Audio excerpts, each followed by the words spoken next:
du festival. Michael, donc je rappelle que Michael Diédhiou a été un de nos stagiaires et un de nos meilleurs stagiaires, il faut le dire, puisque sa contribution, déjà il a carrément boosté cette notion d'agroécologie et a permis en tout cas à Entendre du Loulou d'asseoir un modèle écologique en tout cas dans son sein. Donc Michael est ingénieur agronome, il est spécialisé en agroécologie, il est également appui technique à la FONCS. C'est un formateur également en agroécologie des adultes. Donc Michael, si vous êtes prêt, on peut enchaîner déjà avec votre thème qui va parler un peu de l'écologie pour voir est-ce que l'agroécologie peut nourrir le monde. Et le film, on peut la ressortir, dit que c'est difficile un peu d'avoir un modèle agroécologie puisque c'est quand même extrêmement difficile d'amender plus d'un hectare. Vous n'avez pas de clé? C'est bon? S'ils sont prêts, je pense qu'on va... Voilà. Donc, Michael, on va essayer d'aller rapidement. Je pense qu'on avait dit 30 minutes, mais si on peut l'avoir en 20 ou en 15 minutes, je pense que ce serait mieux. C'est bon, vous prenez celui-là.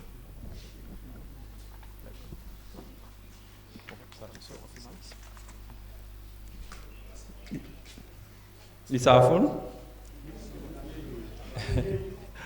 Salam alaikum pour ñi nga xamantene ay olof lañu. Donc et bonjour pour les Français. Alors, je me présente je me présente en français après en diola. Je m'appelle Michael Diédhiou. Je m'appelle Michael Diédhiou. OK. Je m'appelle Michael Diédhiou, je suis ingénieur agronome spécialisé en agroécologie. Je travaille actuellement au CNCR, donc membre de l'équipe d'appui technique du CNCR. Et pour ceux qui ne connaissent pas le CNCR, c'est le Conseil national de concertation et de coopération des ruraux. Donc ils sont là depuis 1993 et depuis ces derniers temps, le CNCR s'est lancé dans la promotion de l'agroécologie. Et donc c'est ça qui a fait qu'aujourd'hui que le thème du festival alimentaire, c'est l'agroécologie, une solution pour nourrir le monde.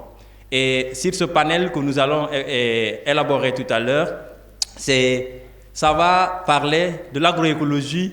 Est-ce que dans ce contexte de Covid-19, est-ce que l'agroécologie serait une solution pour nourrir le monde?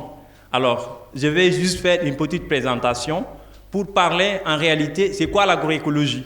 Maintenant, dans les discussions, on va échanger et de voir comment est-ce que, dans ce contexte de Covid, l'agroécologie peut venir en réponse de cette question de la faim. On peut continuer. Donc, nous sommes dans un monde où il y a les gisements de pétrole qui commencent à apparaître. Par exemple, au Sénégal, nous avons beaucoup de gisements de pétrole. Nous avons l'effet climatique. Nous avons des systèmes, le dégagement des effets, des gaz à effet de serre. Et nous avons aussi le changement climatique. Et pour ce faire, il faut des choix politiques, de bons choix politiques pour trouver des systèmes qui permettraient d'être résilients aux problèmes alimentaires. Et donc, ceci étant, nous devons développer des méthodes de production pour l'agriculture qui prennent en compte le respect, les aspects écologiques comme la gestion des sols, la gestion durable des écosystèmes. Et si ce contexte de Covid-19, si beaucoup de gens pensaient que l'Afrique avait tout son temps pour développer son agriculture, la pandémie à Covid-19 et la restriction des transports, c'est-à-dire que le déplacement, ont venu montrer que l'Afrique est dans la nécessité de pouvoir produire sa propre nourriture. Parce que dans ce Covid-19, les prix dans les marchés avaient flambé. Et c'est ce qui a amené aux paysans, surtout aux plus pauvres, de ne pas avoir accès facile à cette production. Je prends un exemple à Dakar. Pendant la pandémie, les supermarchés étaient vidés parce que les gens pensaient qu'il y aurait dû avoir un manque de nourriture. On n'a pas pensé à l'or, on n'a pas pensé au diamant, mais c'est à la nourriture. Donc, nous devons produire ce que nous mangeons. OK? Donc, nous allons voir quelques éléments de l'agroécologie puisqu'on parle de l'agroécologie. Ces éléments-là, nous allons les voir. Le premier élément, donc d'abord, parlons de l'agroécologie. C'est quoi l'agroécologie? Donc l'agroécologie, c'est une approche qui offre de nombreux atouts. Comparé à l'agriculture industrielle, l'agroécologie offre de bien meilleurs résultats du plan de la qualité des sols, de la diversité des espèces, renforçant les écosystèmes locaux et résilients par rapport au changement climatique. Et c'est ça l'agroécologie. On continue. Donc, l'agroécologie s'intéresse aussi à l'économie du revenu du paysan. C'est-à-dire que qu'est-ce que le paysan gagne?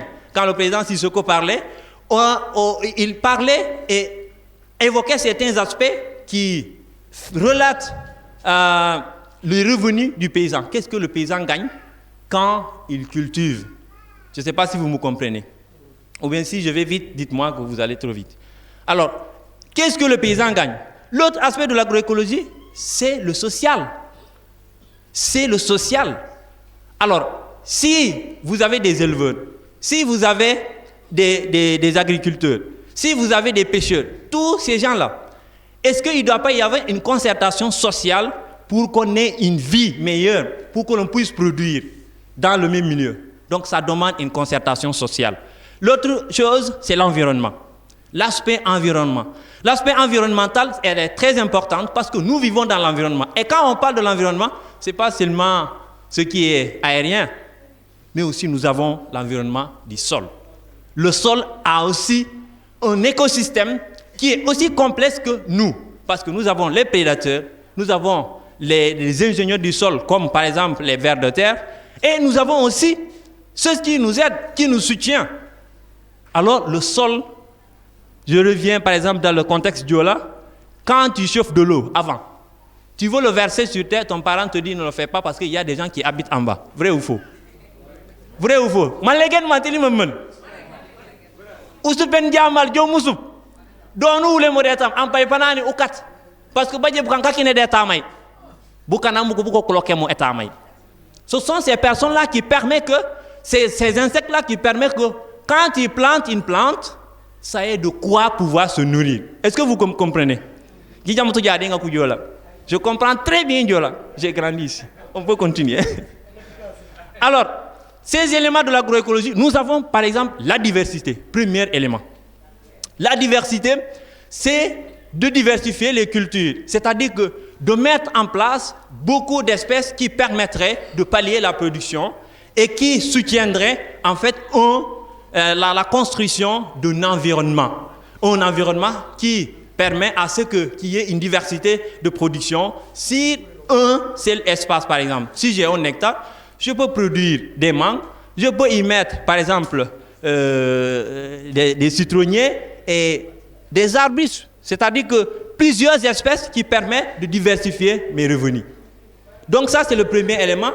Le deuxième élément, c'est le partage de connaissances. Dans l'agroécologie, nous avons besoin d'un partage de connaissances. Pourquoi? Parce que l'agroécologie, par définition, parce que scientifiquement, l'agroécologie n'a pas une seule définition. Mais la définition que je peux dire de l'agroécologie, c'est la science paysanne.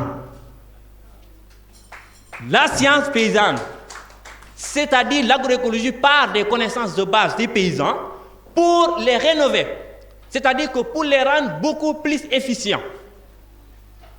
Aujourd'hui, quand je vais dans un milieu, en tant que technicien, je ne vais pas venir et dire au producteur, non, efface ce que tu es en train de faire. Non. Je vais lui dire, qu'est-ce que tu fais? Il me dit, moi je fais ça. Ah, est-ce que ça donne? Ça donne bien? Partant de cette expérience du producteur, je vais lui dire, voilà, quand tu augmentes ça, ça va beaucoup plus donner. Mais je ne viens pas pour effacer tout. Et si l'erreur que les scientifiques ont premièrement fait, ils sont venus, ils ont effacé toutes les connaissances des producteurs. On leur dit, prenez les engrais chimiques, prenez les produits phytosanitaires et tout ça. Et c'est ça qui a fait qu'aujourd'hui, nous sommes sur une impasse qui fait que si tu ne mets pas une quantité importante d'engrais chimiques, tu n'auras pas de rendement. Et la conséquence, c'est quoi? Les mauvaises herbes. Le tifa, le qui? Comment ça s'appelle encore? L'arbre là qui fatigue les céréales. Le striga. Quand le sol est pauvre, les mauvaises herbes, ça gêne. Et c'est ça qui domine. Mais quand le sol est riche, les mauvaises herbes ne sortent pas. C'est les bonnes herbes qui sortent. Est-ce que vous comprenez? Quand un sol est pauvre, il y a l'apparition de mauvaises herbes. On continue. Quand on passe au partage de connaissances, on est à la synergie. L'agroécologie prête une attention particulière à la promotion de systèmes divers qui associent de manière sélective les cultures annuelles et les cultures annuelles et les cultures pérennes.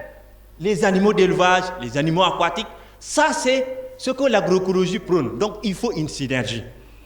Et même dans l'exploitation familiale, qui est beaucoup plus liée à l'agroécologie, nous avons cette synergie-là, qui est aujourd'hui le socle du développement de l'agriculture, parce qu'au Sénégal, nous constituons 95%.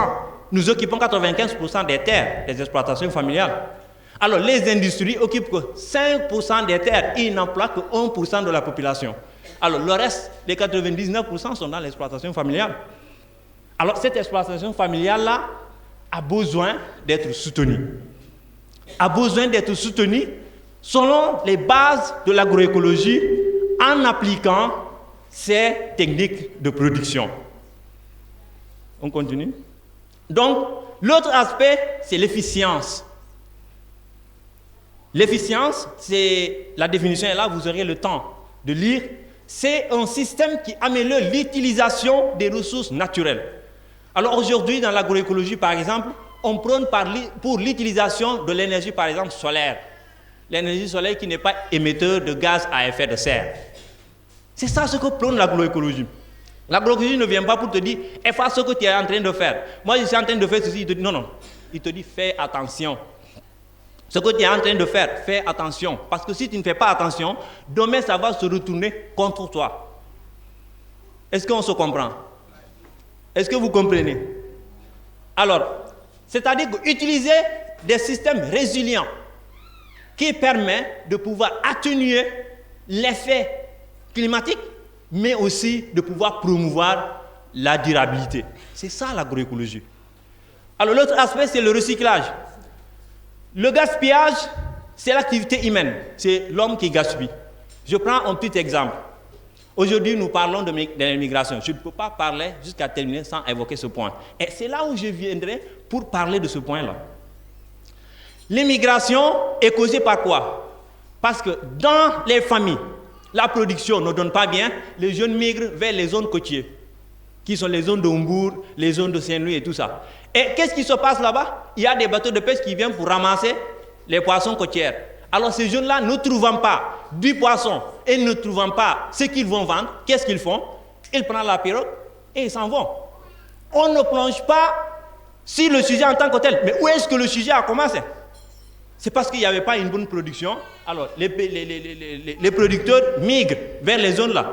Alors les poissons sont aujourd'hui capturés en outrance parce que nous avons des chaloupes qui pratiquent la pêche illicite, qui finissent notre poisson, qu'on le dise. Ça, c'est la vérité aujourd'hui.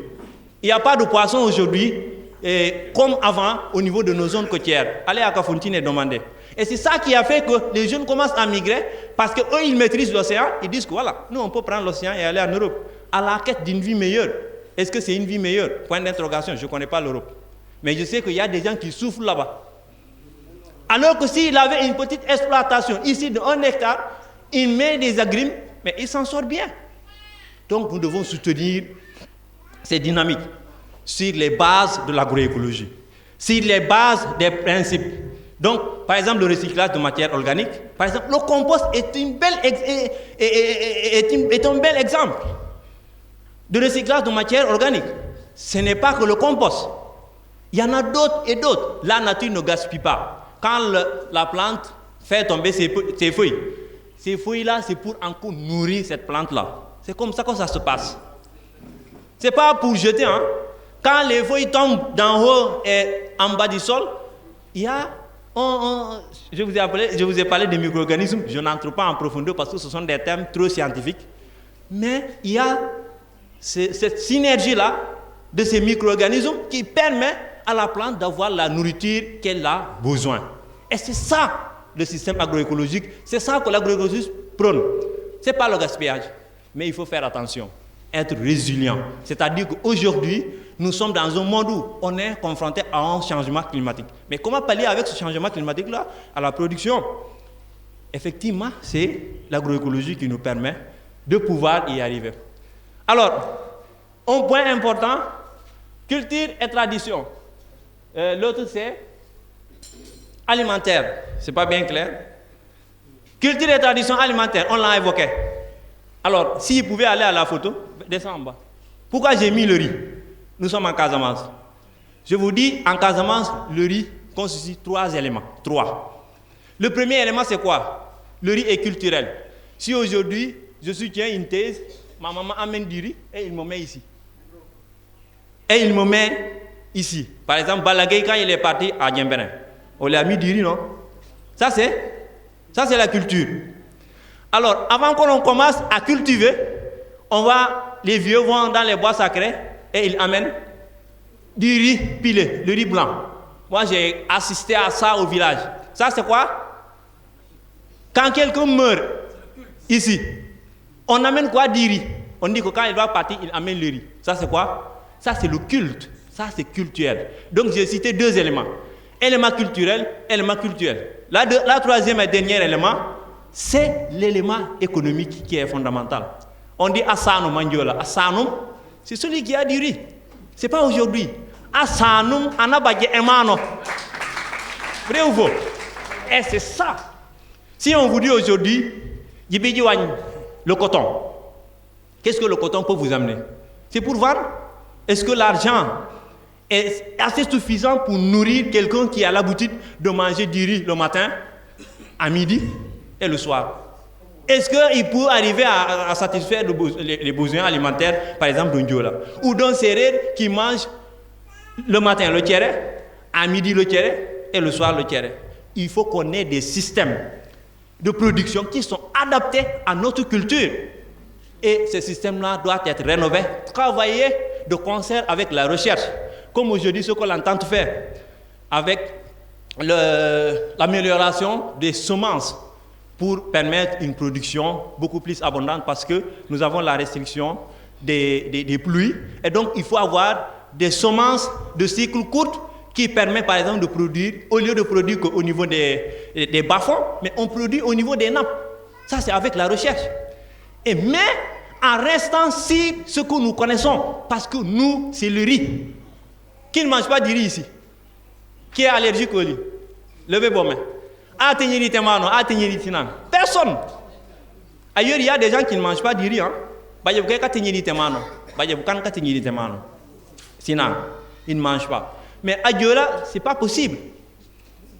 Certains te disent que moi, je ne mange pas le pain, je prends le riz. Donc, c'est lié à notre culture, à nous. D'ailleurs, ça a été dit dès le départ, nous sommes ce que nous mangeons.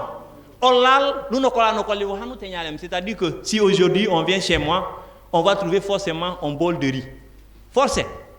Et c'est ça qui nous identifie. Alors l'autre, c'est l'économie circulaire et solidaire. L'agroécologie vise à rétablir les liens entre les producteurs et les consommateurs. Il ne peut pas y avoir une scission, c'est-à-dire une séparation, voire toute séparation entre consommateurs et producteurs. Il faut une solidarité. D'où l'importance de ce qui est cette solidarité entre les producteurs et les consommateurs. S'il n'y a pas cette solidarité-là, ça ne peut pas aller. Ça ne peut pas aller. Et d'abord, aujourd'hui, on parle de production saine. Et les gens se demandent de temps en temps, ce que je mange là, ça vient d'où? Le film qui a été d'abord au préalable, il y a un sketch de théâtre qui a été montré ici. Il y a une femme qui a bu du lait et son ventre a fait mal. On ne sait même pas ce lait là, ça vient d'où? Comment est-ce que ça a été fabriqué? Est-ce que vous savez qu'il y a du lait qui est fabriqué, on met, je ne sais pas, de l'huile de palme? Est-ce que vous connaissez ça? On mange du lait comme ça. Alors, si on avait notre lait, la promotion du lait local, d'ailleurs, voilà son importance, alors cela contribuerait à sécuriser notre alimentation. mangeons ce que nous produisons. Et il faut que l'on plaide pour que le gouvernement agisse sur les exploitations familiales parce qu'ils occupent 95% des terres du pays. Donc, pour que l'on produise et continue à nourrir le Sénégal parce qu'on peut y arriver. Alors, l'autre aspect, et je pense que c'est le dernier aspect, c'est une gouvernance responsable. Là, peut-être notre autorité, il est indexé du doigt. C'est-à-dire que l'agroécologie appelle à une gouvernance responsable. Et la gouvernance responsable, c'est quoi? C'est-à-dire que l'État doit soutenir les exploitations familiales à pouvoir produire, mais en respectant, c'est-à-dire en suivant le modèle agroécologique. En faisant quoi? En protégeant les exploitations familiales, en sécurisant la terre. Aujourd'hui, si tu vas dans la zone des Niayes, c'est la guerre. On n'a pas encore levé des armes. Mais la guerre a commencé. Vous avez entendu sur les médias des gens qui ont été arrêtés parce qu'il y avait une occupation de leur terre. Et si aujourd'hui, quelqu'un qui ne vit que de la terre, alors l'histoire palpable, c'est l'histoire d'un Dengueler. Alors, si aujourd'hui le gouvernement ne met pas en place des systèmes qui permettent de protéger ces terres, alors les paysans vont se retrouver les mains vides. Et ce n'est pas l'agrobusiness qui va nourrir le Sénégal. L'Afrique a un contexte particulier où l'agriculture est dominée par les exploitations familiales. Parce que souvent, les agrobusiness, ce que vous ne connaissez pas, eux, ils travaillent pour l'exportation. Ce n'est pas pour nourrir la population. Alors que l'agroécologie, c'est local. C'est nourrir la communauté. La première chose de l'agroécologie. Nourrir la communauté. Alors, si les exploitations familiales ne sont pas soutenues par l'État, s'il n'y a pas une gouvernance responsable pour protéger les producteurs, comment est-ce qu'on pourrait nourrir, par exemple, le Sénégal? Ça n'arrive pas. On a besoin que le gouvernement, et on regarde si les exploitations familiales et augmente le financement et aussi la subvention de la production locale. Et créer un système de commerce interne qui permet aux paysans de pouvoir commercialiser leurs produits. Ce n'est pas que nous ne pouvons pas produire. Mais si je produis un hectare d'oignons, et que l'oignon n'est pas vendu, est-ce que demain je vais perdre mon temps à produire? Non. Je laisse la production, je vais à Dakar pour être un gardien. À la fin du mois, on me paye 60 000. Je vais louer une chambre à 50 000. Il me reste combien? Vous savez la suite. Vous connaissez la suite. On continue. Alors, je parlais de la gouvernance des terres, mais aussi, je parlais de financement. Aujourd'hui, s'il n'y a pas de financement dans l'agriculture sera encore à ce stade-là jusqu'à demain et encore demain. Il faut que l'on soutienne les exploitations familiales. Il faut que l'on subventionne. Il faut qu'on les accompagne selon la superficie. On a tendance à croire que l'exploitation familiale, c'est seulement 1 hectare, 2 hectares. Non. Il y a une étude qui a été faite par IPAR dans le bassin arachidier. L'espace, c'est-à-dire la moyenne d'une exploitation familiale au Sénégal, c'est 12 hectares. C'est 12 hectares. Ne pensez pas que l'exploitation familiale, c'est 1 hectare ou 2 hectares. Non. La moyenne, c'est 12 hectares dans le bassin arachidier. Alors, si l'État soutient ces exploitations familiales-là, d'abord, la communauté, l'exploitation familiale sera sécurisée, mais la communauté d'alentour. D'où l'importance de la création de marchés locaux. Un marché où les producteurs peuvent écouler leur production et permettre l'échange entre les produits. Parce que moi, si je produis des pastèques, l'autre, il produit du riz. Donc, on va échanger et ça nous permet de créer de la valeur locale, mais d'intervenir dans pour couvrir les besoins alimentaires des populations. Voilà les principes généraux de l'agroécologie. Si ces choses-là sont respectées, nous pouvons maintenant répondre à la question: est-ce que l'agroécologie, dans ce contexte de Covid-19, peut intervenir pour répondre aux besoins alimentaires? Si, parce que si ces choses-là, ces principes-là sont respectés, alors nous, on sécurise notre alimentation et on n'a pas besoin que de dépendre que des importations. C'est ce qui est dangereux. Parce que cette année, on a vu que les importations, pendant la pandémie, alors, tout le monde s'est refermé sur lui-même. Tu ne peux même pas aller en Gambie.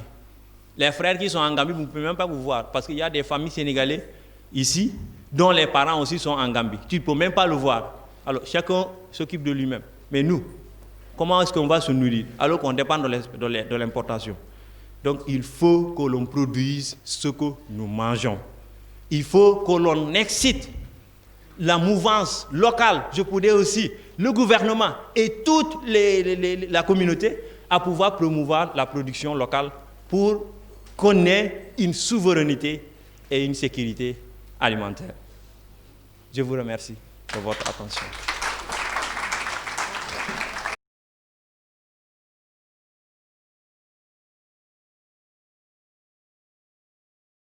Bon, j'espère qu'il n'y a pas de serrure ici, hein.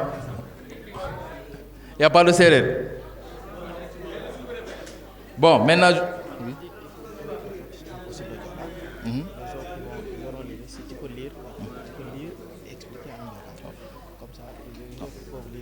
Voilà, c'est ça. Oui, c'est bon. C'est bon. Voilà, donc,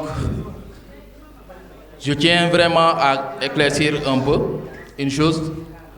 Quand ils m'ont appelé pour me dire que je dois animer le panel 2, ça a été un peu une surprise pour moi parce que ma formation ne me permet pas de venir tout de suite dire comme ça quelque chose déjà bien fait. Nous, on nous a formés comme managers. Normalement, c'est un document qu'on devait faire ensemble. Parce que j'en suis sûr, si on donnait une seule personne, une personne dans le groupe, on le dit, viens animer, il va sortir quelque chose. Donc, sortir quelque chose, chacun sort quelque chose, on aura des choses. C'est là qui va faire la quintessence du document qu'on va présenter. Je dirais qu'il y a beaucoup de slash qu'on va sauter parce que Michael, M. Diadjou, a presque touché ce que j'avais. C'est comme si on avait travaillé ensemble. Pourtant, je viens de le connaître ici et on dirait qu'on vient de la même zone. Donc, le rôle de la jeunesse dans la souveraineté alimentaire, je tiens à introduire un peu. Je vais aller très vite parce qu'on est fatigué. Donc, oui. Donc, si tu connais, le rôle est à Wadal Malok pour nous bajal, jakmu ku dépendal di ku ke kata tien. Non la lu bajal mu tenyam molal. Pour introduire, je me suis dit que souveraineté alimentaire, c'est une notion. Ça a été développé par des organismes internationaux. Donc, et aujourd'hui, il y a plusieurs ONG qui le réutilisent et qui l'adaptent selon la zone. Oui, souveraineté alimentaire, c'est un droit aujourd'hui. Un droit pour chacun, un droit pour tout peuple, un droit pour tout pays. Des souveraineté alimentaire, c'est quand on doit se faire famille est souveraineté alimentaire. Ça c'est droit, il y a une famille est badje. Il y a le peuple est badje. Il y a le pays est badje. Allez-y. Donc, il y a un modèle au contexte du Sénégal. Le président mise trop sur la souveraineté alimentaire. Tout récemment dans son conseil ministériel, par vidéoconférence, c'était le 23 avril, il avait insisté sur ça. Encore le conseil passé, le 14 octobre, il est revenu encore sur ça. Et il a informé d'une journée internationale de l'alimentation sur le thème cultiver, nourrir, préserver. C'est presque, ça revient à ce que l'autre présentait tout à l'heure. Ensuite, ensemble, agir pour l'avenir. C'est ce que M. Diadjou présentait tout à l'heure. C'est là où ça m'intéresse. On y va? J'ai essayé de faire un peu une analyse de ce qui se passe réellement. Pour arriver vraiment aux jeunes, au rôle des jeunes, il faut d'abord analyser ce qu'on a comme force, ce qu'on a comme faiblesse, mais ce qu'on a comme opportunité. Et également, ce qu'on peut prévenir comme risque. Parce que si on évite les risques, on peut résister aussi longtemps dans ce domaine. Je dis force. Quelqu'un l'a dit, le président Malamine l'a dit. Il dit que la main-d'œuvre est là. C'est ça, c'est la force qu'on a. La force physique, c'est les jeunes qui ont ça. On en a. Des NSMBASU, si vous avez pour nous l'angali éloigner.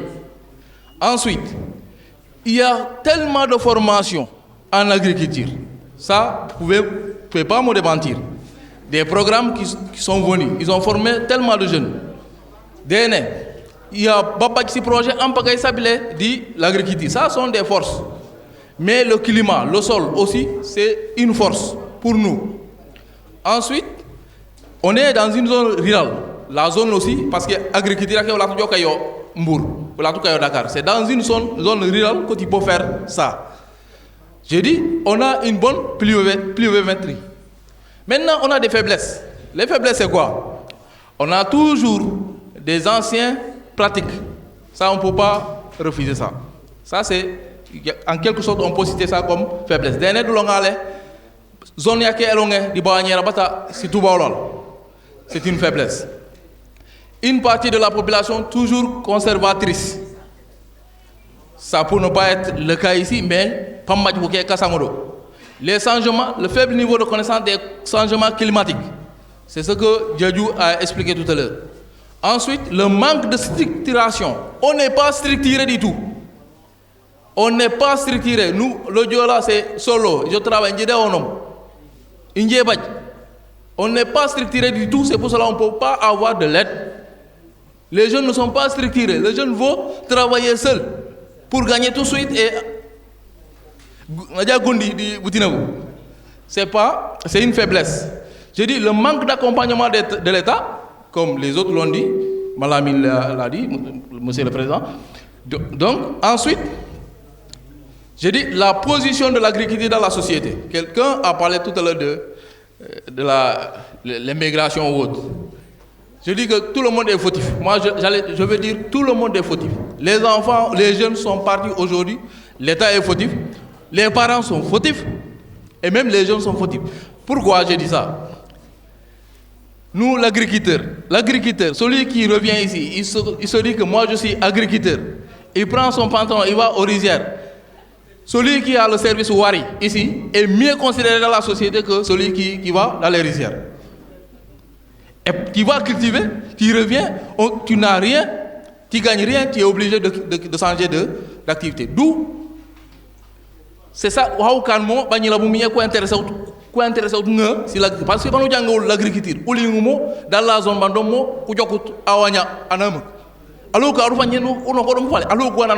une personne va toujours se mesurer par rapport à ses camarades. Maintenant, si tu viens dans ton village, on ne te considère pas parce qu'un agriculteur, c'est quelqu'un moins de considéré. On le considère mieux le gérant de service Wari que l'agriculteur. Donc c'est un problème. Maintenant les opportunités. Il y a une opportunité dans l'agriculture aujourd'hui. Avec ce que l'État est en train de faire, avec toute la politique du nouveau gouvernement, de se miser sur l'agriculture, donc il y a une opportunité à saisir. Et avec tout ce que l'État est en train de dire, il faut aider maintenant les jeunes. On a vu tout récemment combien de pirogues ont chaviré dans l'eau. Donc aujourd'hui, l'État forcément va faire quelque chose. Donc il est temps de saisir cette opportunité.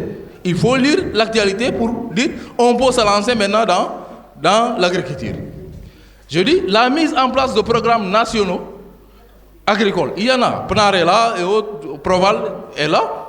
Subvention des intrants, subvention du matériel, tout ça l'État a à le faire. Beaucoup de projets qui viennent. Maintenant les risques. Les risques que moi j'ai identifiés, après les projets, peut-être on peut revenir si on ne regarde pas bien, on peut revenir sur les situations de départ. Il y a des projets qui sont venus, ils nous ont aidés, mais s'ils partent, on risque de revenir sur des situations parce qu'on n'a pas bien saisi ces opportunités-là. Je dis aussi, il y a des fois, on peut avoir un risque de redondance, c'est-à-dire un projet qui vient, il travaille sur telle chose, tel projet vient, il trouve que tel projet avait déjà fait ça, mais comme c'est des résultats qu'ils veulent avoir, ils font la même chose. C'est inutile, c'est du gaspillage. Ensuite, je dis, la division des bénéficiaires des programmes. Des fois, tu vois, tu entends, exemple, je n'ai rien à voir avec ces gens-là, les producteurs de Natambay, les producteurs du PPDC. Ça, il ne faut pas qu'on se laisse diviser par les programmes. Ensuite, je dis, on risque d'avoir l'abandon de la jeunesse sur le domaine de l'agriculture. Maintenant, je dis, avant de dire quel est le rôle de la jeunesse dans l'agriculture, moi j'aurais formulé autrement la question. Quel est le rôle de chacun? Parce que la jeunesse seulement ne peut rien faire dans le domaine de la souveraineté alimentaire. Donc c'est pour cela que je dis que quels sont les acteurs? On peut citer plusieurs acteurs. Mais moi je me suis dit que l'État est un acteur. Ensuite, les ONG, programmes, projets sont des acteurs, les OP sont des acteurs, les producteurs eux-mêmes sont des acteurs et les jeunes. Un jeune peut travailler pour les agriculteurs et ne pas être un agriculteur. Vous voyez les jeunes que nous sommes, qui accompagnent le CRCR, j'en suis sûr que parmi eux ne sont pas forcément des agriculteurs. Il y a des informaticiens, il y a des ça, il y a des ça, il y a des ça. Donc un jeune peut bel et bien travailler avec des agriculteurs, mais il n'est pas du tout agriculteur. Donc, on va détailler. Quel est le rôle d'abord de l'État pour accompagner les jeunes, pour que les jeunes s'activent dans ça? Quel serait le rôle de l'État pour qu'on ait une souveraineté alimentaire? Donc je dis que l'État peut-être il est en train de faire ça, parce qu'on a vu certaines choses. Il y a un effort, il a salué tout à l'heure ce que le président est en train de faire, ou bien ce que l'État a fait par rapport à l'agriculture. Donc je dis accompagnement des agriculteurs organisés. Moi je dis des agriculteurs organisés. Il ne suffit pas seulement de venir parce qu'on est en politique, organisez-vous, je vais vous donner au moulin, non. Accompagner ceux qui sont déjà organisés, parce que tu le fais, tu vas diviser mieux, plus. Mais on a tendance à avoir tel ministre est venu, organisez-vous, je vais vous donner tout de suite un moulin. Il va donner le moulin, après il part. Moi je dis, le rôle de l'État, c'est d'accompagner d'abord les agriculteurs organisés. Ensuite, c'est-à-dire exonération par exemple, subvention du matériel, facilitation au crédit. Mettre un personnel administratif de qualifications diverses dans les services de l'État qui accompagnent les agriculteurs. J'ai dit, par exemple, on prend le service départemental. Comment? SDDR. SDDR, on voit, il y a un personnel qui est là-bas. Mais on est dans un système. Si on veut commercialiser tout ça et autres, on a besoin de quelqu'un qui... Ce n'est pas forcément des agriculteurs seulement qu'on a besoin. Il faut mettre toute une équipe. On va vers la transformation, la commercialisation, etc. Donc, on a besoin d'un dispositif vraiment complet, comme par exemple le CSR, qui est complet parce que chacun a son domaine. Donc, je préfère qu'on ait cette diversité de qualifications dans ces services. Ensuite, je dis, équiper les agents de l'État de moyens adaptés à la zone. Je vais attaquer un peu, c'est pas attaquer. L'État, c'est moi, c'est vous, c'est notre autorité qui est là. Donc, ce qu'on voit, le ministre qui habite à Plateau, qui travaille juste, son ministère est à côté. Le ministre là, on peut lui donner une 4x4 qui peut rouler tout terrain, alors qu'il a besoin juste de faire 2 km pour travailler. Le gars qui doit aller sur le terrain pour accompagner l'agriculteur, il n'a même pas de moto, ou il a une vieille voiture. Vous pensez que ça peut aider l'agriculteur? Même le sous-préfet qui est dans la zone rurale, sa voiture n'est pas égale au gouverneur qui est 6 places, ou bien aux agents du ministère qui sont en haut. Vous pensez que ça, on peut aider l'agriculture à avancer? Ça, c'est faire l'agriculture autrement. Donc il faut accompagner. Des fois, vous allez dans un service, vous ne voyez même pas de moto. Pour aller dans les zones reculées, pour accompagner les producteurs. Alors, pour que la souveraineté alimentaire, il faut que l'administrateur soit aux côtés de l'administrateur, soit aux côtés de l'agriculteur. Donc ça, c'est le rôle de l'État. Mettre à côté des producteurs, des techniciens de l'État, c'est ce que j'ai dit. Maintenant, il faut faire une discrimination salariale. Quand on veut que les gens s'intéressent à l'agriculture, il faut mettre de bonnes voitures là-bas. Il faut faire de bonnes motos là-bas. Il faut payer de bons salaires. Et vous allez voir, les jeunes vont revenir vers l'agriculture. Mais si tu as fait les études aux États-Unis, tu viens, tu es ingénieur, tu reviens, on te paye 150 000. Or, tu sais que le commerçant seulement, par jour, il gagne 150 000. Tu penses que tu vas rester là-bas? Donc, il faut faire des fois des ségrégations sociales, ségrégations salariales du moins. Ensuite, je dis, mais aussi, il faut évaluer, quand on donne des subventions, on l'accompagne, on doit évaluer chaque fois l'organisation là qu'on est en train d'accompagner. Le rôle des ONG. Les ONG aujourd'hui, les programmes et autres, il faut collaborer avec l'État. Parce qu'un programme qui vient, tôt ou tard, il va finir, il va partir. Ils vont laisser tout à l'État. Donc si on vient, on ne travaille pas en collaboration avec l'État, on risque de reprendre à zéro. C'est ce qu'on est en train de faire.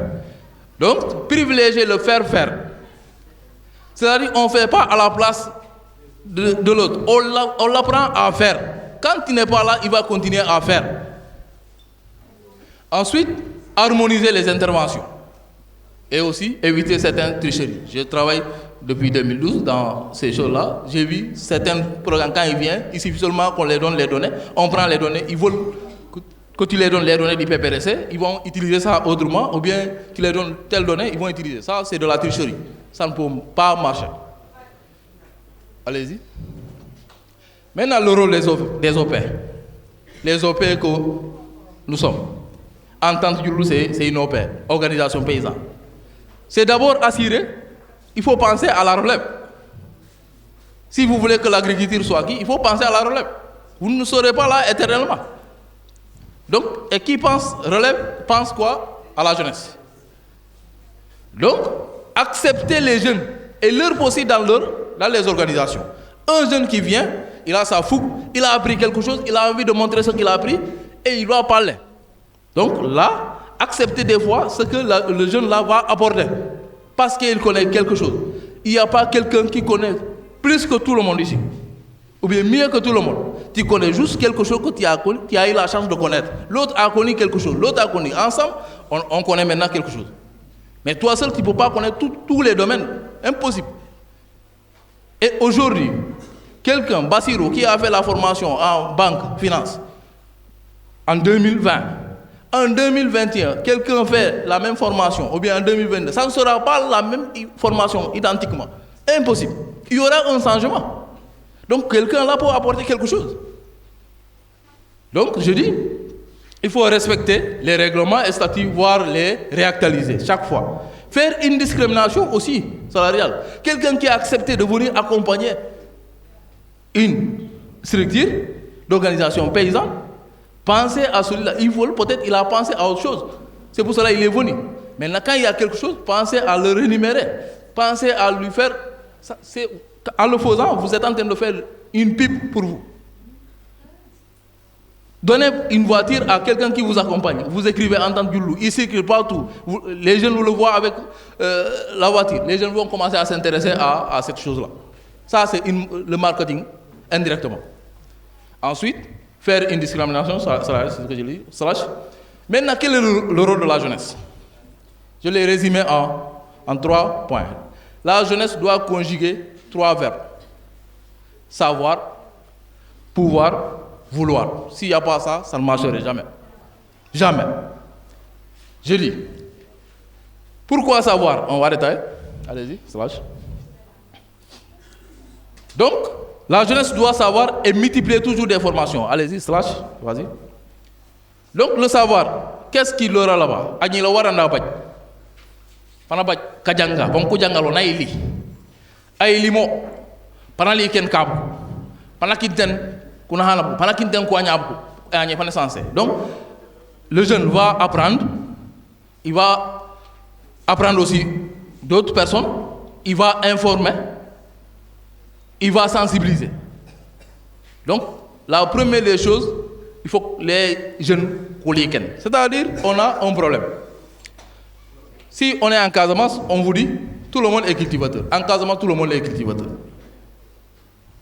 Mais moi, je dis, tout le monde n'est pas cultivateur. C'est juste, c'est une culture, on était là, nos parents nous ont dit, il faut aller cultiver. Mais on n'a pas... Et toujours, c'est les mêmes systèmes qu'ils nous ont enseignés.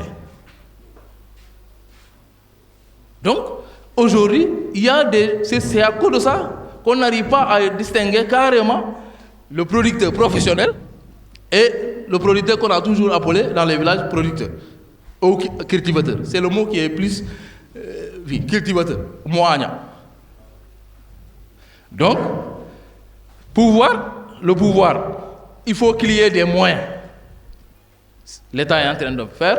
Quand tu es formé, tu es capacité, tu as les moyens d'aller chercher les moyens pour accompagner maintenant le système qui est là. Dieu a dit, il ne faut pas changer, il faut améliorer juste. Donc on a maintenant la possibilité d'améliorer ce qu'on a trouvé sur place. C'est parce que maintenant on a la capacité d'aller chercher ces moyens. On sait que ces moyens-là sont adaptés à notre zone. Ensuite, le vouloir. Même si tu as les deux là, si tu n'as pas la volonté, tu ne feras rien. Donc les jeunes, s'ils ont la volonté aujourd'hui, ils pourront faire quelque chose.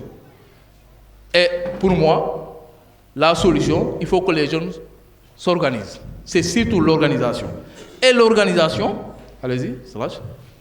L'organisation, une organisation est un ensemble d'individus en interaction qui ont des fois des idées, un but, un objectif à atteindre. Mais ils ont des diversités de connaissances. Ça, c'est une organisation. On s'organise pour pouvoir arriver à telle chose.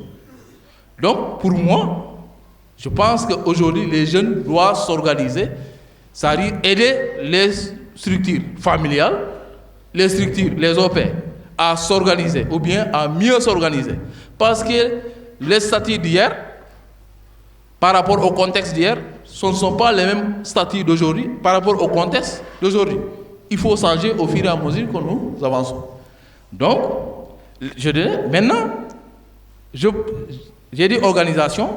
Vous savez, une association, c'est une organisation. Une ASC, c'est une organisation. Un groupement, c'est une organisation, etc. Et moi, de ma préférence, qu'on aille vers une entreprise. Une entreprise est une organisation. Mais une organisation, toute organisation n'est pas forcément une entreprise. Donc, de préférence, il faut aller vers l'entreprise. L'autre l'a dit dans sa présentation. Allez-y. Donc, et le but d'entreprise, c'est de créer des revenus et des richesses. Allez-y.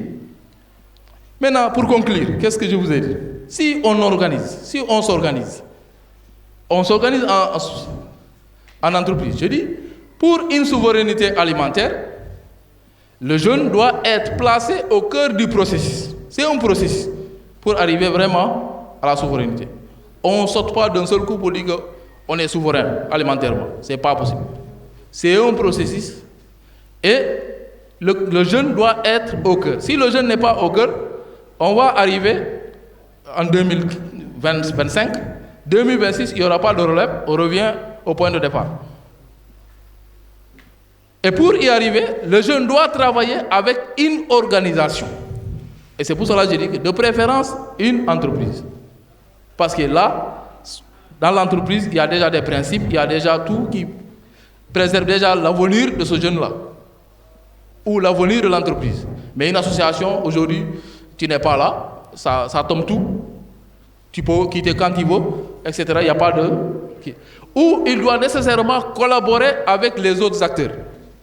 Je dis que le jeune doit collaborer avec tous les acteurs. Ensuite, le jeune prendra en compte l'environnement social dans sa méthodologie ou stratégie de mise en œuvre. On ne vient pas d'un seul coup et dit on enlève tout, on recommence. Non. Comment eux ils le font? Traditionnellement, ce que ça fait. Pourquoi ils le font? Comment ils le font? On vous dit en agriculture, des fois, dans les zones, selon les zones, on voit des gens qui cultivent avec le kajando. On voit des gens qui cultivent avec la houe. On voit des gens qui cultivent avec des charries, avec des petites quilles, des hilaires. Mais est-ce qu'on s'est posé une fois la question, pourquoi cette différence? Nos parents n'ont pas tort de le faire. En études, en sciences, on vous dit carrément, telle zone, la terre qui est riche est plus profonde, donc lui il prend son kajandou là pour prendre la terre qui est riche qui est en haut. Donc c'était les anciens pratiques. Donc pour vous dire qu'il ne faut pas venir échanger tout, mais copier un peu ce que les autres ont fait et améliorer comme M. Yadjou l'a dit. Ainsi, nous avons besoin impérativement de faire équipe avec tous les acteurs pour atteindre la souveraineté alimentaire tant chantée par notre plus haute autorité. Si on ne fait pas équipe, on ne va jamais avoir la souveraineté alimentaire. Jamais. Et parmi nous les jeunes, des fois quand on est dans une équipe, on pense que c'est moi seul qui peux faire. Si j'ai le pouvoir, je fais capoter tout, etc. Dans une équipe, si un joueur un joueur peut dire que tant que je ne joue pas, on ne gagne pas. Parce qu'il est joueur. Messi peut être le meilleur joueur. Mais Messi ne peut pas jouer à lui seul et gagner si les autres sortent. Donc ce qui veut dire que chacun a quelque chose. Chacun a un rôle à jouer. Donc dans une association, dans une entreprise, celui qui est secrétaire, il a apporté juste quelque chose. Celui qui utilise la machine, le machiniste, il apporte quelque chose. Mais si quelqu'un, le manager, celui qu'on dit coordinateur, il pense qu'il est plus important que ces gens-là, déjà on a échoué. Donc chacun joue un rôle bien défini. Le coordinateur ne peut pas aller conduire le tracteur. Donc c'est ça, il faut qu'on fasse vraiment une équipe. Et pour conclure, ça c'est maintenant, si on organise, on fait l'entreprise, c'est maintenant volet management. Comment manager cette équipe-là pour qu'on arrive à long terme. C'est-à-dire, aujourd'hui, il faut comprendre que l'individualisme gagne du terrain. Ça, on ne refuse pas. On ne refuse pas ça. C'est pour cela que je dis, à une époque d'individualisme, parfois abusif, réussir à faire travailler ensemble des personnalités très différentes en vue d'atteindre un but commun s'avère souvent très difficile. Mais c'est possible. En effet, si les relations hiérarchiques traditionnelles restent nécessaires, elles ne suffisent pas. Si je dois être là, c'est parce que c'est moi le responsable. Toi, tu dois faire ça. Toi, tu dois faire ça. Toi, tu dois faire ça. Et point, le jeune n'a rien à dire. Là, tu vas directement au mur. Au mur. Ensuite, je dis, quelqu'un l'a dit, traînant, la société et l'entreprise ne peuvent survivre si elles ne fonctionnent pas comme un tissu biologique où chaque cellule est porteur de l'information nécessaire à l'ensemble du corps humain. Si la main-là ne joue pas dans le fonctionnement du corps, c'est déjà un handicap. Si l'œil, les yeux ne font pas le travail, c'est déjà un handicap. Si les pieds ne font pas le travail, c'est déjà un handicap. Si nous ne fonctionnons pas comme un corps humain, nous sommes déjà handicapés. On va nulle part. Donc, je dis, et c'est très paradoxe, le paradoxe est évident, alors que la société suscite des comportements de plus en plus individualistes, voire égoïstes, l'entreprise et l'équipe ne peuvent progresser qu'en adoptant des règles fonctionnelles de fonctionnement collectif. Et il y a souvent un fossé à franchir entre deux mondes qui n'ont pas la même logique. Dene, siet, gilokutumo, dindenodon, buru longamo, eni lay belongmo, kangana koy bang ngol wawaw, kata koy ngolul wawaw, jikla jeru jingalul, wahake, on n'arriverait jamais à la souveraineté alimentaire. Donc, faisons équipe et laissez les enfants, les jeunes aussi développer ce qu'ils ont appris, aider les jeunes à prendre de la place, intégrer les jeunes dans vos associations, responsabiliser les jeunes dans les décisions, les instants de décision. Les jeunes vont comprendre et ils vont relever demain le défi. Et donner la place que le jeune agriculteur doit avoir dans une société. Et aujourd'hui, c'est une agriculture moderne. Et vous dites que nos petits frères, ou bien nos frères, sont partis en Espagne, en France. Bon, ils prennent la pirogue. Est-ce que vous savez ce qu'ils font là-bas? La plupart des activités qu'ils font en Espagne ou en France. Si ce n'est pas créer des pièces, c'est les pièces. Toi, tu vas rester là comme une machine. Tu ne fais que faire ça, du matin au soir. Les pièces de voitures qu'on voit et autres, c'est dans l'agriculture, les plantations. On fouille ici l'agriculture pour faire l'agriculture de l'autre côté. Mais c'est parce que l'agriculteur de l'autre côté, en France, l'agriculteur est respecté. Mieux que celui qui est dans le bureau. Des fois mieux que l'autorité. Parce que c'est lui qui nourrit les gens. Et pire encore, j'ai eu la chance de faire certains pays. Donc j'ai vu un agriculteur qui, comment on dit, il cultive seulement les herbes pour nourrir des bœufs. Son produit, c'est les herbes pour nourrir seulement les bœufs. Et il est respecté parce qu'il est riche. Donc les agriculteurs sont respectés là-bas. Donc les jeunes, des fois, ils préfèrent aller là où ils sont respectés. Donc si la société aussi, on doit lutter sur ça. Si aujourd'hui on a accepté de venir rester dans le milieu, c'est pour peut-être combattre certaines choses. Donc laissons les jeunes aller dans ce sens-là. Donc je vous remercie.